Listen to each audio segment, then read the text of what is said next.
ज्या प्रकारे मराठी अमराठी वाद मागील काही दिवसांपासून पाहायला मिळतो आणि खास करून मुंबईमध्ये मीरा रोडमध्ये पाहायला मिळतोय आणि यानंतर निशिकांत दुबे यांचं वक्तव्य आणि त्यानंतर मुख्यमंत्री देवेंद्र फडणवीस यांनी आज असं प्रतिक्रिया देताना म्हटलं की निशिकांत दुबे यांनी मराठी अमराठी वादात पडू नये। या सगळ्या संदर्भात बोलण्यासाठी आपल्यासोबत मनसे नेते संदीप देशपांडे आहेत। आज जी प्रतिक्रिया मुख्यमंत्री देवेंद्र फडणवीस यांनी दिली की निशिकांत दुबेंना ते सांगतायत की तुम्ही या वादात पडू नका। मुळात जो हा मराठी अमराठी जो वाद आहे या वादाची सुरुवातच भारतीय जनता पक्षाकडनं झालेली आहे। त्यांचं असं म्हणणं आहे की काही पक्ष मराठी अमराठी वाद हा निर्माण करतायत, महापालिका निवडणुका आणि ज्या येणाऱ्या निवडणुका स्थानिक स्वराज्य संस्थांच्या निवडणुका हे विचारत। मुळात या सगळ्या वादाची सुरुवात जी आहे ती भारतीय जनता पक्षाकडनं झाली। घाटकोपरची भाषा गुजराती आहे हे कोण म्हणालेलं? त्यांचे राष्ट्रीय स्वयंसेवक संघाचे काय त्यांचं नाव जोशी म्हणालेले, बरोबर? तिकडनं ती सुरुवात झाली। हिंदी भाषा पहिलीपासनं सक्तीची करण्याचा निर्णय कोणी घेतला? भारतीय जनता पक्षाने आणि त्यांच्या सरकारने घेतला। मग ही सुरुवात आम्ही केली आणि आम्ही हा वाद निर्माण करतोय हे कुठल्या बेसिसवर मुख्यमंत्री साहेब म्हणतात ते मला कळलं नाही। आम्ही सांगितलं होतं, ते नाव नाही घेत, ते म्हणतात की काही जणांना हा वाद निर्माण करायचा आहे। आमच्याचकडे आहे ना अंगुली निर्देश, तर आम्ही काय सुरुवात केली हे एकदा मुख्यमंत्र्यांनी सांगावं।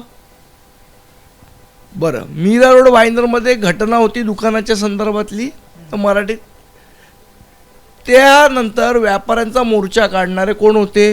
भारतीय जनता पक्षाचे ते मेहता, बरोबर? हिंदी भाषा अनिवार्य नसताना, केंद्राने अनिवार्य केली नसताना जाणीवपूर्वक आम्ही त्रिभाषा सूत्र लागू करू, हिंदी आम्ही करणारच हे कोण म्हणालं? मुख्यमंत्री साहेब म्हणाले। महाराष्ट्राची भाषा घाटकोपरची भाषा गुजराती आहे कोण म्हणालं? ते त्यांचे भैया जोशी साहेब म्हणाले। मग जर तुमचे लोक ठिकठिकाणी या संदर्भातली वक्तव्य देतात, बरं निशिकांत दुबे आज तुम्ही म्हणताय वादात पडू नका, इतके काल तुम्ही म्हणालात आम्ही त्यांचं स्वागत करू महाराष्ट्रात आलं तर, जेव्हा ते म्हणाले की पटक पटक के मारेंगे त्यावेळेला तुम्ही गप्प होतात। मग महाराष्ट्राबद्दल सातत्याने जे द्वेषपूर्ण उद्गार काढतायत त्यांना तुम्ही पाठिंबा का देताय? त्यामुळे हे सगळ्या गोष्टींचे जनक ही भारतीय जनता पक्ष आहे।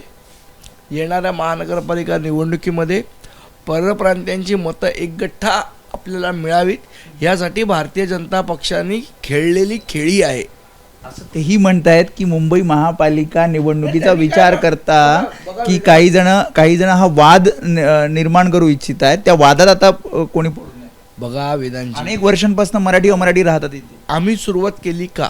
सुरुवात या सगळ्या मुद्द्याची कुठनं झाली? हिंदी भाषेच्या सक्तीवरनं झाली। आणली कोणी? भारतीय जनता पक्षाच्या सरकारने आणली। रद्द कोणी केली? दबाव आल्यावर भारतीय जनता पक्षाने केली। आत्ताही परवा मुख्यमंत्री म्हणाले ना, नाही त्रिभाषा सूत्र लागू करणारच। म्हणजे वाद कोण निर्माण करताय? आम्ही करतोय का ते करताय?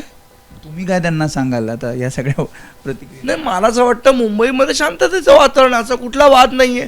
पण हा वाद आता मला सांगा, परवा आशिष शेलारांनी ते सांस्कृतिक काय याच्यात गुजराती नाटक ठेवून तो चेतवायचा प्रयत्न कोणाला केला? आम्हाला केला। म्हणजे तुमचे लोक वाद उकरून काढतात या ह्याच्यातलं, हे तुम्ही लक्षात घ्या। ह्यांना अमराठी माणसाची मतच महत्त्वाची। आता जेव्हा ते पायाखालची जमीन सरकायला लागली की बाबा मराठी माणूस आपल्याला मतं देणार नाही हे जेव्हा समजायला लागलं, तेव्हा आज शहाणपण, उशिरा सुचलेलं शहाणपण आहे भारतीय जनता पक्षाला। बरं, आता शेवटचा प्रश्न, ते असं म्हणतात की महापालिकेत महायुतीचीच सत्ता येणार। आज राज ठाकरे असं कळते की मेळाव्यात म्हणाले की सत्ता आपलीच येणार, तर त्याला ते म्हणतात की त्यांचा पक्ष आहे, कोणी म्हणू शकते की सत्ता आपली येणार, पण महायुतीची सत्ता मुंबई महापालिकेत येणार। नाही, मला असं वाटतं ते काही नॉस्ट्राडमस नाही आहेत की ते भविष्य ठरवायला। जनता ठरवेल कोणाची सत्ता येणार ते। दावे तर सगळेच पक्ष करतात। भारतीय जनता पक्ष दावा करत राहते। लोकसभेत ते म्हणालेले 400 पार येणार, आले का 400 पार? नाही आले। त्यामुळे दावे प्रत्येकजण करू शकतात। महाराष्ट्राची जनता सुज्ञ आहे, त्यांना माहिती आहे, ते बरोबर निर्णय घेईल। त्यामुळे हे होते मनसे नेते संदीप देशपांडे. त्यांनी ज्या प्रकारे मराठी अमराठी वाद जो निर्माण होतोय आणि त्यावर मुख्यमंत्र्यांनी प्रतिक्रिया दिली, त्या प्रतिक्रियेला उत्तर मनसे नेते संदीप देशपांडे यांनी दिलेलं आहे. आणि त्यांचं हे म्हणणं आहे की मराठी अमराठी वाद हा भाजपकडनं निर्माण केला जातोय. निशिकांत दुबे या संदर्भात सुद्धा मुख्यमंत्र्यांनी जे सांगितले की या वादात पडू नये, त्यावर सुद्धा त्यांनी प्रतिक्रिया दिली आहे. कॅमेरामन मनोज जयस्वाल समी वेदांत नेब, एबीपी माझा, मुंबई. एबीपी माझा, उघडा डोळे बघा नीट.